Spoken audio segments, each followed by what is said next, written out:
Baik, teman-teman, selamat datang kembali. Pada kesempatan kali ini saya akan membahas analisa saham untuk minggu ini periode tanggal 10 Oktober sampai dengan tanggal 14 Oktober 2022. Jadi seperti biasanya satu video saya akan bahas 6 saham. Ada beberapa video yang sudah saya bahas ya. Playlistnya ada di video deskripsi di bawah ini. Jadi yang pertama saya mulai dengan saham PNBS atau sahamnya Bank Panin Dubai Syariah Tbk.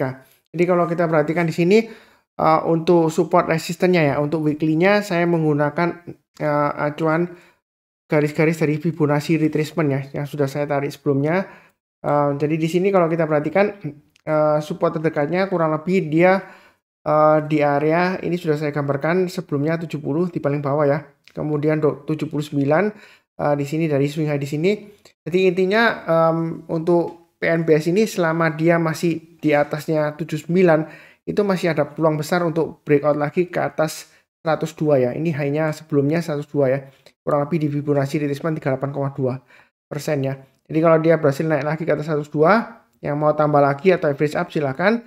Target berikutnya dia akan menguji 130 dan 150 ya. Kurang lebih seperti itu ya. Support resistennya untuk resisten minggu ini dia akan mencoba untuk breakout ke atas 90. Jadi yang belum punya kalau mau buy breakout ke atas 90 boleh buy ya. Buy-nya bertahap aja. Anda atur sendiri, boleh setiap kelipatan Rp5 atau Rp10 kalau dia naik kita tambah lagi atau average up. Tapi kalau turun jangan di average down. Intinya dia selama masih bertahan di atasnya 79 masih cukup menarik ya seperti itu ya. Maksimum stop loss di 70. Memang kalau kita perhatikan di sini ini kan pernah tembus di bawahnya 70 ya sebelumnya. Kemudian dia rebound lagi. Tapi hati-hati kalau kali ini dia tembus lagi di bawahnya 70 penutupannya ya, terutama ya.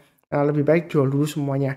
Karena kalau di bawah 70 dia bisa balik lagi sampai turun ke area bisa sampai 50 lebih ya seperti itu ya untuk PNBS. Jadi reboundnya memang bagus ya minggu lalu. Jadi kita mau buy boleh, buy-nya bertahap aja. Kalau naik kita tambah lagi atau average up, tapi kalau turun jangan di average down.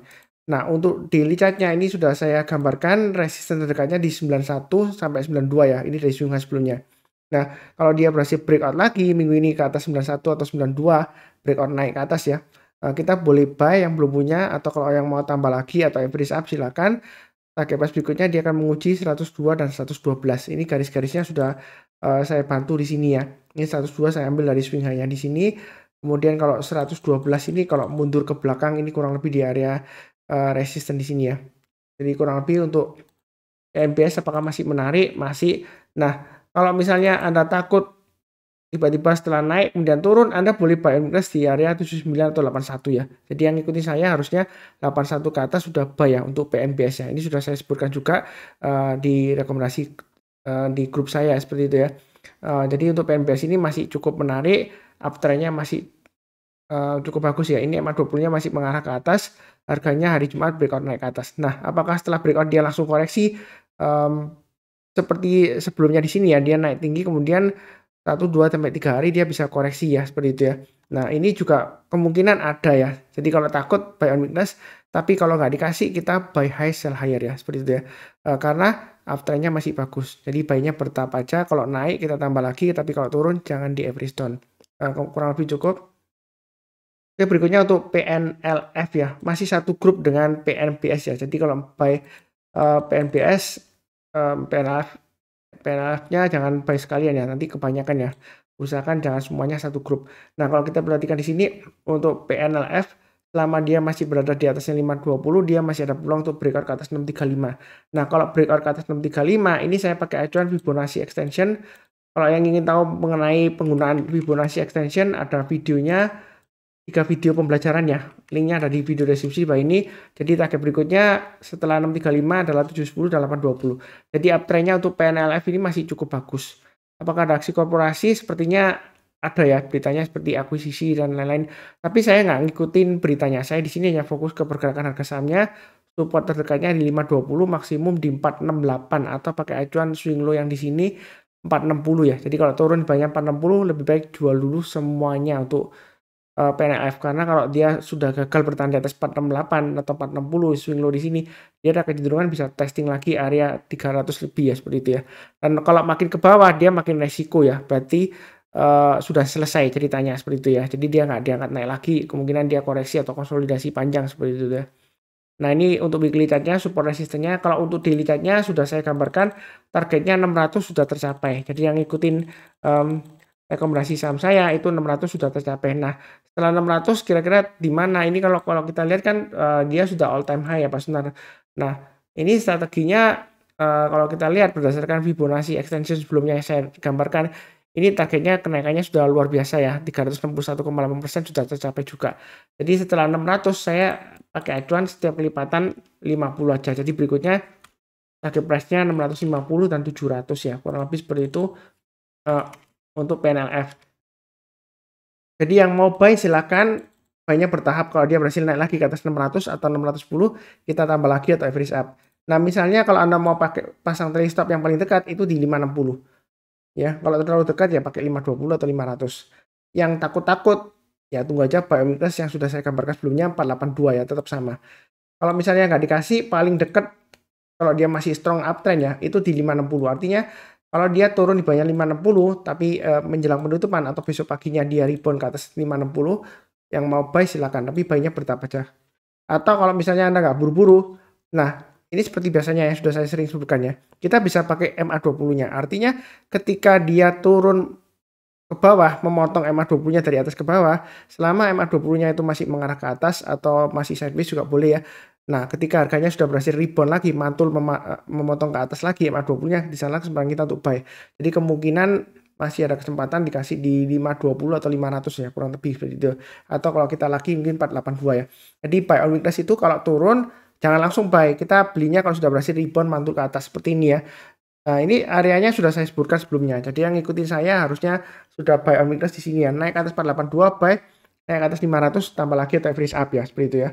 Ada yang penonton baru juga dia share ke saya, Pak Sunar breakout ke atas 500 PNF di sini saya buy sesuai dengan garisnya Pak Sunar. Terima kasih banyak loh dia bilang gitu ya. Tapi nggak tahu dia take profit di 600 atau enggaknya nggak tahu ya. Saya nggak tanya lagi. Cuma dia sharing di saya dia buy-nya ketika breakout 500 dia buy PNF ya. Dia ikutin video saya sebelumnya ya. Jadi kurang lebih seperti itu. Cukup ya untuk PNLF. Oke, berikutnya saya bahas mengenai MAPI. Nah, MAPI ini untuk support resistennya sudah saya gambarkan sebelumnya. Jadi jangan salah paham. Ada yang sebelumnya tanya ke saya seperti ini atau tulis di kolom komentar. Pak Sunar yang dibahas kok yang sudah naik. Coba bahas yang belum naik. Padahal untuk MAPI ini gambar garis-garisnya sudah saya gambarkan sebelumnya ya. Jadi kalau dia naik lagi ke atas 1115 mau tambah lagi atau average up silakan. Target price berikutnya di 1185 seperti itu ya. Memang kalau kita bicara mengenai bisnisnya masih belum benar-benar pulih setahu saya ya seperti itu ya. Tapi ini kita fokusnya ke pergerakan harga sahamnya aja. Naik ke atas 1115 yang mau buy silakan atau mau tambah lagi silakan. Resisten berikutnya di 1185. Berikutnya lagi kurang lebih 1250. Ini support resistennya untuk weekly-nya atau mingguannya. Nah, untuk daily-nya di sini kalau kita perhatikan ini kan sudah naik ke atas 1095 ya. Jadi harusnya tambah lagi sebelumnya yang sudah ngikutin saya ya. Nah, di sini resistennya di 1160. Kalau misalnya Anda mau buy sekarang tapi Anda takut tunggu buy weakness, tunggu di area 1055 atau di area 1010 ya. Artinya kalau dia koreksi di bawah 1055 jadi turun bawahnya 1055 atau di bawahnya 1010, kita belinya kalau sudah berhasil rebound mantul ke atas ya. Jadi seperti ini ya, sebelumnya dari di atas turun. Nah, ketika dia rebound mantul ke atas di sana kesempatan kita untuk buy. Buy-nya bertahap aja. Naik ke atas 1095 tambah lagi atau average up. Nah, di sini kalau yang mau buy langsung boleh bertahap aja. Boleh pakai acuan setiap kelipatan Rp50 kalau dia naik kita tambah lagi atau average up. Nah, di sini dia akan menguji resistance 1160 ya. Nah, kalau dia berhasil breakout Pak Sunar kira-kira target price berikutnya di mana ya? Untuk MAPI ini. Jadi saya coba gambarkan untuk Fibonacci extension-nya ya. Jadi kalau dia berhasil breakout lagi jadi saya tarik Fibonacci extension, saya gunakan acuan dari sini aja ya. Ketika dia dari pullback kemudian naik kurang lebih di sini, kemudian dia turun koreksi sampai pullbacknya di sini ya. Jadi target berikutnya sekitar 1200 sampai dengan 1300 ya. Atau saya kasih di sini ya, kurang lebih 1220 lah. Ya, 1220 dan 1300 itu acuannya. Jadi kalau dia berhasil naik ke atas 1160, mau tambah lagi atau average up silakan ya. Jangan takut ketinggian ya, seperti itu ya. Nah, karena kenapa uptrendnya masih bagus pertama ya, kita lihat dari MA20-nya masih mengarah ke atas, harganya sudah memotong MA20-nya dari bawah ke atas ya, seperti itu ya. Jadi ini masih ada peluang untuk higher high. Jadi kalau berdasarkan trennya ini masih cukup bagus, mau buy high sell higher silakan, buy-nya bertahap aja. Kalau takut ya kita tunggu buy on weakness, sudah saya gambarkan di 1055 atau kurang lebih sekitar 1000-1010 ya seperti itu ya. Ini area dari Fibonacci extension-nya 61,8% ya. Jadi kalau kita lihat di sini untuk MAPI ini memang masih cukup menarik ya. Tapi waspada aja memang kalau dilihat dari segi bisnisnya masih cenderungan lesu ya retail ya, apalagi inflasi kenaikan harga barang-barang ya. Cuma kita nggak tahu lah ya, kita fokusnya ke pergerakan harga sahamnya aja. Apakah ada aksi korporasi saya nggak tahu juga ya. Jadi yang tahu silakan tulis di kolom komentar. Kurang lebih cukup untuk MAPI ya, target price-nya sudah saya gambarkan. Jadi garis-garisnya yang paling bawah ini untuk trailing stop-nya atau stop loss-nya, yang atas itu untuk average up atau yang belum punya kalau mau buy ya, buy high sell higher, kurang lebih seperti itu. Oke, berikutnya untuk ICBP. ICBP di sini sudah saya sebutkan juga trading range-nya mudah ya, 8.500 sampai dengan 8.975. Nah, dalam minggu ini dia akan menguji resisten 8.975. Kalau dia berhasil naik ke atas 8.975, kita boleh mulai buy. Naik ke atasnya dari high-nya 2 minggu yang lalu 9.100, kita boleh tambah lagi atau average up. Target price berikutnya di 9.425 dan 9.900. Kalau bicara mengenai fundamental ICBP, sebelumnya itu dia bagus ya, cuma terakhir laporan keuangan terakhir EPS-nya dia minus ya seperti itu ya. Jadi hati-hati aja, bukan berarti ini perusahaan jelek atau menurun enggak ya. Ya karena katanya sih tekanan biaya ya, entah itu dari bahan baku maupun biaya operasional. Tapi di sini saya fokus ke pergerakan harga sahamnya. Kalau takut tunggu aja area buy on weakness-nya di 8.500. Artinya kalau dia koreksi lagi, ya saya nggak mendoakan turun enggak ya, saya doakan naik lagi. Koreksi di bawah 8.500, rebound mantul ke atas, di sana kesempatan kita untuk buy. Atau kalau nggak dikasih kita buy high sell higher, naik ke atas 8.975 kita buy, kemudian naik lagi ke atas 9.100 kita tambah lagi ya. Itu untuk weekly chartnya seperti itu, support resistennya sudah saya gambarkan. Nah untuk daily-nya memang sedikit berbeda garis-garisnya, jadi jangan bingung, terserah Anda lebih suka lihat daily chartnya atau weekly-nya. Ada yang suka weekly, ada yang suka daily ya. Nah kalau kita lihat dari daily chartnya di sini, resisten terdekatnya di 8.975. Jadi saya itu garis-garisnya nggak saya rubah-rubah. Kenapa? Supaya konsisten. Jadi kita pasang trailing stop-nya di mana, stop loss-nya di mana, saya nggak rubah-rubah. Kecuali kalau ada aksi korporasi, stock split, atau right issue yang rasionya jauh, jadi harus disesuaikan garisnya. Tapi kalau nggak ada aksi korporasi yang seperti itu, harusnya tetap sama. Yang berubah adalah pergerakan harga sahamnya. Nah, kalau kita lihat di sini memang kecenderungan sideways dan sudah mulai merangkak ke atas. Ini kalau yang mau buy on breakout, naik ke atas 8.975, buy, naik ke atas 9.100 tambah lagi, naik ke atas 9.200 tambah lagi atau average up dan seterusnya. Target price-nya sekitar 9.425 atau 9.600 di sini ya.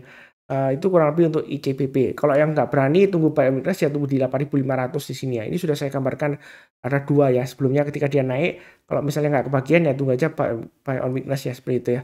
Jadi untuk ICBP ini belinya bertahap aja, jangan terlalu banyak karena fundamentalnya juga turun terakhir karena tekanan biaya operasional dan juga bahan bakunya seperti itu ya. Kurang lebih cukup untuk ICBP. Berikutnya untuk AISA. AISA sudah mulai bangkit ya seperti itu ya. Saya nggak tahu kenapa kok masih kuat naik, tapi di sini ya saya fokusnya ke pergerakan harga sahamnya. Untuk weekly-nya sudah saya gambarkan 189 dan 218 itu trading range berikutnya. Nah ternyata dia sudah selesai breakout ke atas minggu lalu ya, kemudian turun di bawahnya Pak Sunar. Ini strateginya bagaimana? Yang sudah punya pasang aja trailing stop-nya, pasang di 180 dan 175 ya. Jadi kalau dia turun di bawahnya 175, saran saya jual dulu semuanya. Karena dia akan menguji area supportnya di 163. Kalau yang misalnya mau buy on weakness tunggu di 163 ya. Jadi artinya kalau dia turun di bawahnya 163, rebound naik ke atas barusan kita buy. Tapi kalau turun di bawahnya 163, kita jangan buy on weakness lagi karena dia ada kecenderungan akan lanjut lagi turun ke bawah ya, atau trend lagi ya seperti itu ya. Bahkan dia bisa sampai kemana kita nggak akan pernah tahu.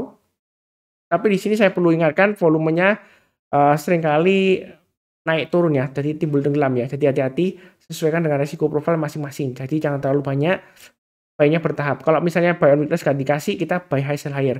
Naik ke atas 189, kita buy, kemudian breakout ke atasnya 198, tambah lagi atau average up, target berikutnya di 218 dan 256. Ini sudah saya gambarkan sebelumnya. Garis-garisnya berdasarkan dari swing high-nya seperti ini ya. Jadi yang sering nonton channel saya, garisnya saya bagikan itu lumayan akurat lah seperti itu ya. Nggak bisa 100% pas, nggak bisa. Karena market itu nggak bisa diatur dengan analisa teknikal. Kecuali saham-saham yang nggak liquid, yang cuma mungkin sebelumnya likuiditasnya hanya 100 lot atau 1000 lot, Anda bisa korek sendiri ya mungkin aja ya. Anda bisa tentukan sendiri. Tapi kalau yang lumayan besar, walaupun AISA ini kan dia sebelumnya cenderung tidak liquid ya. Jadi hati-hati aja. buy-nya bertahap aja, tetap kurang lebih sama ya, naik ke atas 189 buy, naik ke atasnya high-nya dari minggu lalu atau hari Jumat ya 198 tambah lagi atau average up naik ke atas 200 tambah lagi ya. Target berikutnya dia akan menguji 212. Nah, kalau dia berhasil naik ke atas 212, apakah masih bisa naik lagi? Masih bisa, maka target berikutnya kurang lebih dia akan menguji area 226, kemudian di atasnya lagi sekitar 238. Ada aksi korporasi apa? Saya nggak tahu ya, silakan tulis di kolom komentar kalau yang tahu. Mungkin ada investor baru atau pendapatannya ada perbaikan dari labanya atau dan sebagainya, saya nggak tahu, saya belum baca beritanya. Tapi di sini saya sudah gambarkan kurang lebih untuk gambaran garis-garisnya ya. Jadi ini masih menarik menurut saya, karena ketika dia koreksi itu volumenya turun. Jadi dia berhasil breakout lagi, volumenya naik, tapi ini fluktuasinya juga tinggi ya, terbukti dari ekor panjang ke atas. Ekor panjang ke atas jangan menyusutkan semangat Anda atau nyali Anda untuk beli, karena ini sebelumnya ekor panjang ke atas dia masih bisa naik lagi. Yang penting adalah ikutin garis yang sudah saya berikan untuk pemasangan trailing stop-nya atau stop loss-nya ya. Jadi turun di bawahnya kita pasang trailing stop atau stop loss-nya, jangan di average down kalau bisa ya. Kalau naik kita boleh tambah lagi atau average up. Pilihan lainnya kalau mau buy on weakness itu tunggu aja di 172 atau kita tunggu di 172 ini di sini ya. Atau pilihannya kita tunggu di MA20-nya. Jadi sudah sering saya sebutkan juga ya, jangan bosan-bosannya untuk saham-saham yang strongnya uptrend, tiba-tiba dia naik tinggi ya, itu kita bisa pakai acuan MA20-nya. Tunggu di mana? Di MA20-nya. Jadi ketika MA20-nya itu ditembus dari atas ke bawah, kemudian dia berhasil rebound lagi naik ke atas, di sana sebenarnya kita untuk buy ya. Jadi market itu selalu kasih kesempatan. Kalau sudah naik jangan diharapkan turun atau didoakan turun gara-gara Anda nggak punya sahamnya ya. Nanti kasihan yang sudah beli ya, seperti itu ya. Jadi kalau di grup saya ya, saham profit ya, itu grup Telegram saya, kalau ada yang sudah naik didoakan turun, biasanya sih saya hapus chatnya ya, seperti itu ya. Tapi kalau dia masih ngotot kirim lagi ya, saya kick orangnya ya, seperti itu. Karena kenapa? Anda bisa kebayang nggak, misalnya ya Anda kalau belum punya Anda mau doakan turun ya boleh aja, tapi nggak perlu sampai ngomong di grup didoakan turun, atau apalagi ada yang pernah bilang ARB seminggu barusan dia mau beli ya, misalnya seperti itu ya, bukan saham ini, saham yang lainnya. Biasanya kalau cenderungan negatif seperti itu saya remove ya, saya kick dari grup ya. Jadi jangan berpikiran jelek, karena ada yang sebelumnya sudah beli dari bawah, dia mau investasi tujuannya baik ya, untuk menyekolahkan anaknya atau beli motor baru, mungkin juga beli rumah baru atau mau umroh ya, seperti itu ya. Ya kita jangan doakan yang jelek, kita doakan naik. Market selalu kasih kesempatan ya. MA20 itu yang salah satunya, ketika dia turun ke bawah, selama dia MA20-nya masih mengarah ke atas atau cenderung masih melandai ya, breakout ke atas ya kita boleh buy ya, seperti itu ya. Atau buy high sell higher. Ini garis-garisnya sudah saya bantu. Kurang lebih cukup. Oke, berikutnya untuk Mayora. Nah, untuk emiten Mayora ini memang garisnya sudah saya berikan ya. Area buy on weakness-nya sudah saya gambarkan di 1860. Harusnya yang ikutin saya sudah buy ya, seperti itu ya. Naik ke atas 1920 tambah lagi, naik ke atas 1995 tambah lagi, target price-nya 2140. Jadi jangan salah paham, sebelumnya ada yang salah paham, loh yang dibahas kok yang sudah naik tinggi Pak Sunar. Ya kadang-kadang kita itu repot ya, dikasih naik kita takut beli, tapi kalau turun terus kita beli terus ya, akhirnya downtrend terus ya, nyangkut tambah dalam ya, seperti itu ya. Memang makin murah tapi kita jangan sampai terjebak oleh istilahnya value trap ya. Jadi murah tapi nggak ada demand-nya, nggak ada yang ngangkat ya percuma ya, nggak bisa cuan, nggak bisa profit ya percuma. Ya seperti itu ya. Nah seperti ini area buy and weakness, kalau masih takut tunggu aja di 1860. Tapi kalau sudah naik tinggi biasanya terlalu jauh nggak dikasih ya, mungkin 1995. Artinya kalau dia turun di bawah 1995, kalau dia berhasil rebound mantul ke atas, di sana semangat kita untuk buy. Naik ke atas 2070 tambah lagi atau average up. Nah kalau nggak dikasih kita tunggu buy high sell higher. Jadi breakout ke atas 2140 buy, naik ke atas 2220 tambah lagi, target price-nya 2420, dan di sini target price berikutnya di 2780-an ya, seperti itu ya. Nah, masalahnya di sini Pak Sunar sudah naik tinggi, apakah kemungkinan koreksi? Koreksi selalu ada ya. Jadi yang penting adalah kita pasang trailing stop atau stop loss ya. Jangan takut ketinggian, enggak. Kita beli di atas pun bisa tiba-tiba turun ke bawah ya. Bukan karena nyangkut, enggak. Beli di bawah pun juga bisa sama. Setelah Anda beli bisa turun, bisa aja. Beli di tengah-tengahnya ya sama aja, bisa. Setelah Anda beli mungkin nggak lama lagi dia turun dalam ya bisa aja, karena kita nggak bisa ngatur marketnya, kecuali saham-saham yang nggak liquid yang cuma 100 lot atau 1000 lot Anda bisa goreng sendiri ya itu ya nggak menyalahkan ya, seperti itu, karena Anda bisa atur sendiri. Jadi kita harus selalu tetap waspada, pasang trailing stop-nya atau stop loss-nya. Kemudian untuk daily chart-nya, support resistance-nya ini sudah saya gambarkan dia akan menguji 2140. Memang di sini posisinya tengah-tengahnya. Kalau takut tunggu aja di 1995 ya di sini ya. Atau tunggu di area yang sudah saya gambarkan sebelumnya 1850 sampai dengan 1920. Jadi intinya buy and weakness itu kalau dia koreksi, rebound mantul ke atas barusan kita buy. Nah kalau nggak dikasih mau langsung buy boleh atau buy high sell higher naik ke atas 2140 buy, naik ke atas 2220 tambah lagi target price berikutnya di 2410. Jadi jangan takut ketinggian. Kalau misalnya sudah berhasil breakout, Anda buy kemudian nyangkut turun seperti ini, ya bukan berarti salahnya Pak Sunar, enggak. Karena saya itu nggak bisa mengatur market dengan garisan saya, nggak bisa ya. Seperti itu ya. Jadi yang penting adalah trailing stop dan stop loss-nya sudah saya berikan, trennya sudah saya sebutkan, ini masih cukup bagus ya, sudah mengarah ke atas ya. Tapi belinya jangan terlalu banyak ya, seperti itu ya. Karena kalau kita perhatikan likuiditasnya seringkali juga hilang ya, seperti itu ya. Kurang liquid kalau saya bilang ya, walaupun masih lumayan besar lah volumenya. Tapi hati-hati aja, buy-nya bertahap aja untuk Mayora ini ya. Apakah kedepannya masih bagus selama dia masih di atasnya 1850. Untuk Mayora ini masih ada peluang untuk naik ke atas 2400, masih ada ya seperti itu ya, tapi ya nggak langsung ya, mungkin sampai dengan pertengahan tahun depan ya seperti itu ya. Tapi kalau dikasih langsung ya bersyukur aja ya kalau kita misalnya dikasih langsung naik gitu ya. Kurang lebih cukup ya untuk pembahasan kali ini. Jangan lupa nonton video yang lainnya, linknya dari video deskripsi di bawah ini untuk playlistnya. Seperti biasanya saya doakan selalu semuanya selalu sehat, damai dan sejahtera selalu. Amin. Terima kasih. Kemudian jangan lupa subscribe, like juga ya. Kemudian kalau ada pertanyaan silahkan tulis kolom komentar. Sekian, tetap semangat. Terima kasih banyak.